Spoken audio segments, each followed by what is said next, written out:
మహాశివరాత్రి మీ అందరికీ మహాశివరాత్రి శుభాకాంక్షలు. मैं अपने आप को बहुत सौभाग्यशाली मानता हूं कि आज सदगुरु के निमंत्रण पर मैं यहां आया. मुझे आदि योगी के दर्शन हुए. महाशिवरात्रि में महादेव की महिमा के महापर्व में शामिल होने का मुझे मौका देने के लिए फिर से एक बार सदगुरु जी का बहुत बहुत धन्यवाद. సద్గురు గారు నన్ను ఇక్కడికి ఆహ్వానించడంతో నేను ఈనాడు ఇక్కడికి వచ్చాను. ఆదియోగి దర్శనం చేసుకున్నాను. మహాదేవుడి ఎంతో అద్భుతమైన మహాశివరాత్రి వేడుకల్లో నేను పాలు పంచుకుంటున్నాను. ఇందుకు గాను సద్గురు గారికి ఎన్నో ఎన్నో ధన్యవాదాలు. आज पूरे देश में सोमनाथ से केदारनाथ, पशुपतिनाथ से रामेश्वरम और काशी से कोयम्बतूर तक पूरा देश शिवमय हो चुका है. ఇవాళ దేశంలో అన్ని చోట్ల సోమనాథ్ నుండి కేదార్నాథ్ వరకు, పశుపతినాథ్ నుండి రామేశ్వరం వరకు, కాశీ నుండి కోయంబత్తూర్ వరకు దేశమంతా శివుడి అనుగ్రహంలో మునిగిపోయింది. सदगुरु जी आज ही प्रयागराज में महाकुंभ समाप्त हो रहा है और आज यहाँ कोयम्बतूर में भक्ति का महाकुंभ मेरे सामने मुझे दिखाई पड़ रहा है. ప్రయాగరాజ్లో ఇవాళే మహాకుంభమేళ ముగిసిపోతోంది. ఈ రోజున కోయంబత్తూర్లో నా కళ్ళెదురకుండా భక్తి అనే కుంభమేళ నా ఎదురకుండా ఆవిష్కారమైంది. शिवरात्रि सिर्फ एक पर्व नहीं है, आत्म जागृति की रात्रि है. जब समग्र ब्रह्मांड शिवमय हो जाता है तभी शिवरात्रि की अनुभूति कर सकते हैं. మహాశివరాత్రి కేవలం ఒక పండుగ కాదు, ఇది ఆత్మజ్ఞానాన్ని పొందేందుకు ఒక రాత్రి. ఏదైతే శివుడి ఉపస్థితితో, శివుడి అనుగ్రహంతో ఉంటుందో అటువంటి రాత్రి. और पार्वती का मिलन का दिन है. आज ही शिव और जीव के मिलन का रास्ता भी प्रशस्त होता है और मोक्ष प्राप्ति का रास्ता भी आज ही भक्ति के माध्यम से खुलता है. ఇవాళ శివుడు పార్వతి ఒక్కటైన దివ్యమైన రాత్రి. అలాగే శివుడు ఆత్మతో ఒకటయ్యే రోజు కూడా, జీవాత్మతో ఒకటయ్యే రోజు. ఇది ముక్తికి మార్గం చూపించే రోజు. ఈనాటి రోజు సృష్టిలో ప్రతిదీ शिव सिर्फ एक వెలుగుతుంది. प्रतीक नहीं है, शिव एक कल्याणकारी चेतना है जो संहारक भी है और पालनकर्ता भी है. और दोनों की विशिष्ट भूमिका हमारे जीवन में होती है. శివుడు ఎంతో మంగళకారుడు, అలానే ఆయన లయకారకుడు కూడా. శివుడులోని ఈ రెండు మన జీవితాల్లో ప్రతిబింబిస్తాయి. शिव शंभु भी है, स्वयंभू भी है. शिव सत्य भी है, सुंदर भी है. शिव को भोलेनाथ भी कहते हैं, महाकाल भी कहते हैं. और यहाँ शिव आदि योगी के रूप में विराजमान है. శివుడు స్వయంభూ, అలాగే శంభు కూడా. శివుడు సత్యం, సుందరం. అలానే శివుడు భోళాశంకరుడు, మహాకాలుడు కూడా, ఎంతో రుద్రరూపుడు కూడా. ఇక్కడ శివుడు మొదటి యోగిగా, ఆది యోగిగా ప్రజ్వరిల్లుతున్నాడు. शिव केवल आराध्य नहीं बल्कि अस्तित्व का मूल आधार है. శివుడు కేవలం మనం ఆరాధించే దేవుడు కాదు, ఆయన ఈ సృష్టికి మూలమైన వాడు.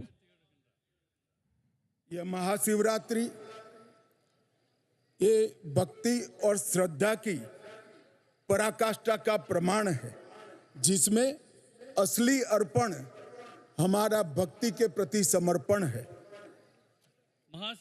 మహాశివరాత్రి భక్తి శ్రద్ధల పరాకాష్ఠ. ఇందులో మనం చేయగల అతి గొప్ప సమర్పణ ఏదంటే మనల్ని మనం సమర్పించుకోవడమే. கொண்டாட்டமாகவும் திகழ்கின்றது.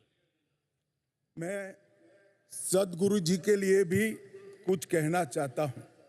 सदगुरु जी, आपने ये जो स्थान बनाया है जहां हम सब आज बैठे हैं, वो केवल एक तीर्थ स्थल नहीं है, बल्कि योग, साधना, भक्ति, आत्मज्ञान और मुक्ति का केंद्र बनकर आज पूरे विश्व में उभरा है। சத்குரு அவர்களை பற்றி సద్గురు ఇక్కడ ఏర్పరిచింది కేవలం ఆధ్యాత్మికమైన ప్రదేశమే కాదు. ఇక్కడ యోగం, భక్తి, யோகம், ఆత్మ సాధన, భక్తి உணர்தல் ஆகியவற்றுக்கான మన అంతర్ముఖంగా మనం చూసుకునేందుకు ఇది ఒక కేంద్రంగా సద్గురు దీన్ని సృష్టించారు. ईसा योग केंद्र ने योग और ध्यान के माध्यम से करोड़ों करोड़ों लोगों के जीवन में सकारात्मक सोच और सकारात्मक दिशा का उद्भव करने का काम किया है। ఈశా యోగా కొన్ని వందల కోట్ల మంది జీవితాలను యోగా ఇంకా ధ్యానం ద్వారా పరిణామం చెందించింది, సరైన మార్గంలో పెట్టింది. உலகெங்கும் வழிகாட்டி கொண்டிருக்கின்றது. आदि योगी की ये 112 फीट ऊंची भव्य प्रतिमा हमें अपनी आध्यात्मिक यात्रा के 112 मार्गों की अनुभूति और परिचय दोनों कराती है। ఇక్కడ ఉన్న 112 అడుగుల ఆదియోగి విగ్రహం మనకు ముక్తి మార్గానికై ఉన్న 112 విధానాలను, మనం జీవితంలో అత్యున్నత స్థాయి చేరుకునేందుకు, శివుడిని చేరుకునేందుకు ఉన్న మార్గాలకు సూచకంగా ఉంది. और हमें यहाँ आकर ही मालूम पड़ता है कि जीवन का अंतिम लक्ष्य शिवत्व की प्राप्ति करना है। ఇక్కడికి రాగానే మాకు అర్థమైన విషయం ఏమిటంటే, జీవితం యొక్క ముఖ్యమైన లక్ష్యం ఏంటంటే శివుణ్ణి ప్రాప్తింప చేసుకోవడమే. ईसा योग आज ईश्वर से युवाओं को विशेषकर ईश्वर से जोड़ने का माध्यम बन गया है। ఈశా యోగా కేంద్రం ఈనాడు ముఖ్యంగా యువకులను ఆధ్యాత్మికకు ఒక వంతెన వేసినట్లుగా వారికి ఆ విధమైన సంబంధం ఏర్పరుస్తోంది. व्यक्ति चेतना से ब्रह्म चेतना की ओर, स्वार्थ से परमार्थ की ओर और सेल्फ से यूनिवर्स तक की यात्रा की अनुभूति कर सकता है। இங்கே மனிதர்களுக்கு ఇక్కడికి వచ్చిన మనుషులు ఎరుక లేని స్థితి నుండి ఎరుకకు, స్వార్థం నుండి స్వార్థం లేని తత్వానికి, తాను అన్న దాని నుండి విశ్వవ్యాప్తానికి పరిణామం చెందుతున్నారు. என்கிற தன்மையிலிருந்து பிரபஞ்ச உணர்வு என்கிற மடைமாற்றம் ஆகியவை ஈஷா யோக மையத்தில் மனிதர்களுக்கு ఈశా యోగాలో ఇది అనుభూతి చెందుతున్నాం. आपने न केवल युवाओं को धर्म के साथ जोड़ने का काम किया है, युवाओं के सामने धर्म की बुद्धिगम्य व्याख्या को भी रखा है।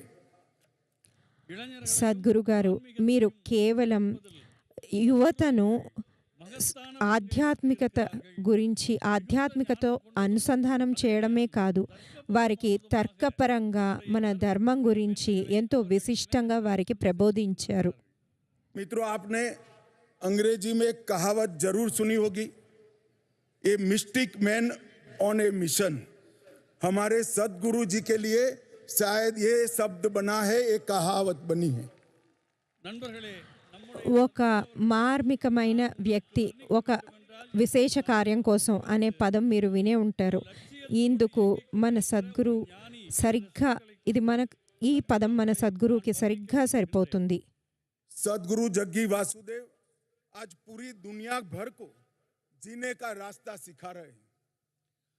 சத்குரு ஜகி வாசுதேவ் அவர்கள் உலகம் సద్గురు జగ్గి వాసుదేవ్ గారు ప్రపంచవ్యాప్తంగా ఎలా జీవించాలో ప్రబోధిస్తున్నారు.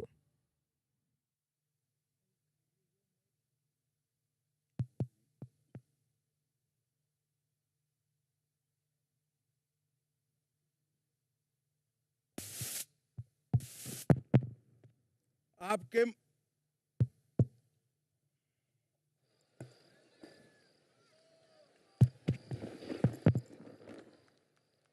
आपके माध्यम से पूरी दुनिया को सनातन का ज्ञान ये समझ में आता है कि स्वयं को समझना ही सच्चा ज्ञान है। సద్గురు అవர்கள் మీ మాధ్యమం ద్వారా అందరికీ సనాతన ధర్మం గురించి అర్థమవుతోంది. తనను తాను తెలుసుకోవడమే నిజమైన మార్పు అని తెలుస్తోంది. स्वयं को बदलने से ही शुरू होता है।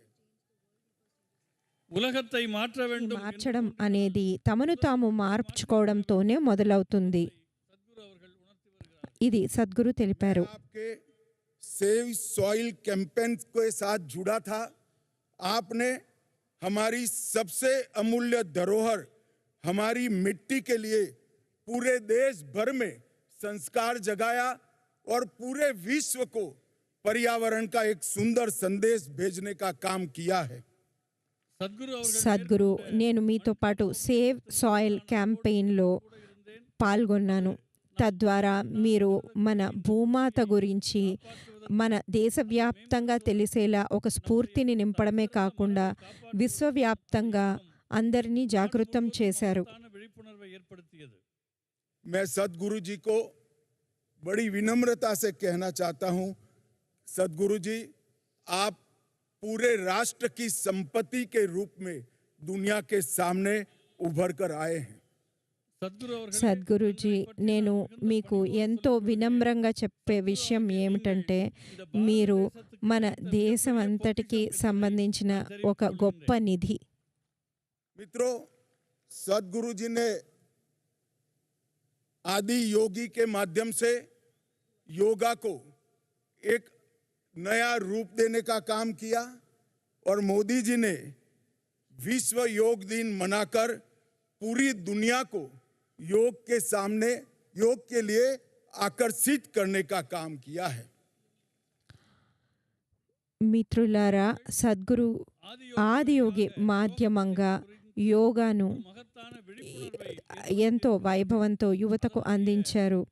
అలానే మన ప్రధానమంత్రి మోడీ గారు సర్వదేశ యోగా దినోత్సవం ద్వారా దీన్ని ప్రపంచానికి स्व से सर्व तक, अहम से वयम तक, संकल्प से सिद्धि तक और वैराग्य से समाधि तक ले जाने का काम करता है। యోగం మనల్ని స్వయం నుండి విశ్వవ్యాప్తం వరకు, అహంకారం నుండి ఐక్యతకు, తీర్మానங்களிலிருந்து తీర్మానాల నుండి భక్తి నిலையிலே భక్తికి, அடுத்த ఇంకా మార్పుకు, అజ్ఞానం నుండి జ్ఞానానికి తీసుకుని వెళ్తుంది. योग प्राचीन होकर भी प्रासंगिक है, यह स्थिर होकर भी गतिशील है। యోగం ఎంతో ప్రాచీనమైనదైనప్పటికీ అది ఇప్పటికీ సందర్భోచితమే. ఇది ఎంతో కార్యశీలమైనది. கலை யோக கலையாகும். योग मन, शरीर और आत्मा को एकाकार करता है। योग जीव और परम तत्व परमात्मा को जोड़ता है। योग भक्ति का मार्ग भी प्रशस्त करता है। యోగ కళ యోగం మనస్సు, శరీరం ఇంకా ఆత్మను ఒక్కటిగా చేస్తుంది. ఇది పరమాత్మను, జీవాత్మను ఒకటిగా చేస్తుంది.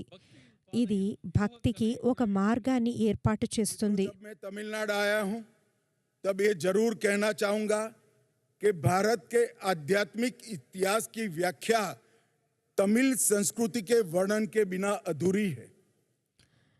మిత్రులారా, నేను తమిళనాడుకు వచ్చాను కాబట్టి ఈ విషయం తప్పనిసరిగా చెప్పాలి. భారతదేశ ఆధ్యాత్మిక చరిత్ర అన్నది తమిళ సంస్కృతి లేకపోతే పూర్తి కాదు. यह भूमि ऐसे कई उदाहरणों से सुसज्जित है जो अध्यात्म के जीवंत उदाहरण रहे हैं।